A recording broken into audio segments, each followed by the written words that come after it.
protest until their demand for a national unity government is met. But Prime Minister Fouad Siniora has shown no signs of stepping down. His supporters say the campaign is a coup led by neighbouring Syria and that it's designed to stop plans for an international tribunal to try suspects for the murder of former Lebanese Prime Minister Rafik Hariri. Let's get more now from our Middle East correspondent Paula Slier, who's live for us in Beirut. Paula, tell us more about the nature of these protests and the mood in the country at the moment. Well, behind me you see the government complex building where the Lebanese Prime Minister Fouad Siniora and his anti-Syrian coalition partners have been holed up since yesterday, Friday afternoon.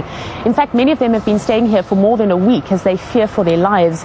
A few streets away from me in downtown Beirut, a virtual tent city has sprung up. Even now as I'm speaking to you, thousands of protesters are out on the streets. They are singing Hezbollah songs. They are chanting revolutionary slogans. They're holding up posters saying things such as loud and proud and pro-Lebanon. They're demanding a clean government.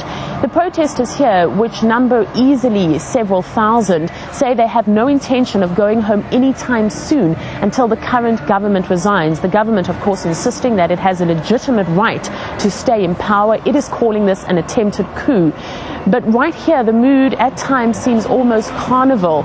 People are singing, people are chanting, people are playing cards, people are smoking the traditional nargila, the water pipe that is very common to this part of the world. It certainly doesn't seem right now to have these signs of an attempted coup, but it does hold the threat of getting violent, and throughout the streets of Beirut, the security is on high alert. Combat troops have been patrolling the streets where I'm standing.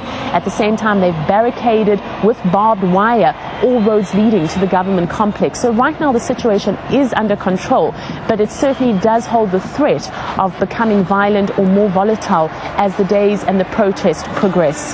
Paula, you said Hezbollah supporters want the current US-backed government to resign. Why is this, and what do they want to replace it with?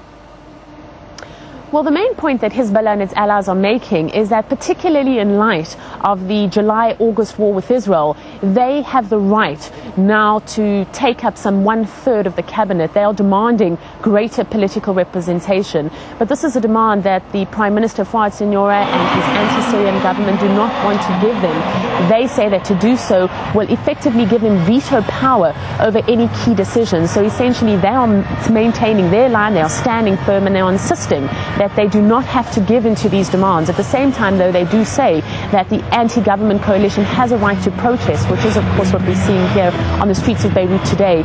The local press here have dubbed it the final showdown, essentially the political showdown that now has moved to the streets of Beirut. At the same time, we're hearing comments, for example, from Michel Aoun, who is the Christian leader of the opposition, and he criticizes the Prime Minister, saying that any kind of Prime Minister that needs to hide behind barbed wire and behind his army is a Prime Minister that does not represent the will of his people.